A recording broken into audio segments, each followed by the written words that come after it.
गाई जाऊ आमे प्रति कोणे कोणे जीसु मुक्ति दियन्ति कहि जाऊ आमे प्रति काने काने जीसु ही शांति दियन्ति गाई जाऊ आमे प्रति कोणे कोणे जीसु मुक्ति दियन्ति कहि जाऊ आमे प्रति काने काने जीसु ही शांति दियन्ति।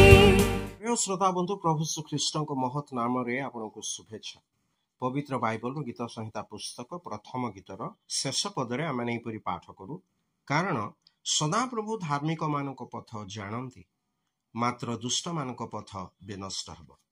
जानिबार अर्थ चिन्हिबा बुझिबा।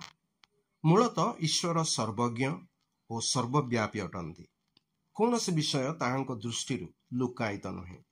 एथिजोगु 1900 वर्ष वयस्क अब्राहम को ईश्वर दर्शन दे कहले आंभे सर्वशक्तिमान परमेश्वर आंभ छामुरे धर्माचरण करी तुम्भे सिद्ध हुआ। अब्राहम जने धार्मिक व्यक्ति तथा ईश्वर भयकारी थिले जी धार्मिकतार पथरे चालू थिले और परमेश्वर सर्व प्रकारे तांको आशीर्वाद करिथिले। आजी लोके विशेष करी युवा लोक मानंकु किछि भी करिबा को भल लागे। बाइबल चेतना दे कहे हे युवा लोक तुम्हें अपना यौवन अवस्था आनंद कर और यौवन काल में तुम्हार चित्त तुम्हको हृष्ट करू पुणी अपना मनर गति रे और अपना चक्षुर दर्शन रे चाल। मात्र परमेश्वर यही सब विषय धरी तुम्भको विचार रे आनिबे यहा तुम्भे ज्ञात हुआ।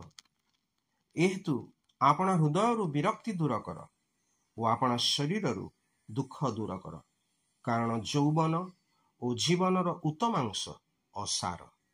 हाँ दिने परमेश्वर निश्चय विचार करिवे ताहांकर जो पुत्र प्रभु श्री ख्रीष्ट पापीर परित्राण निमंते आपना को बलिदान कले पुणी ताहांक पातित निखुंत रक्त संबंधरे मनुष्य को उत्तर देवा को हब।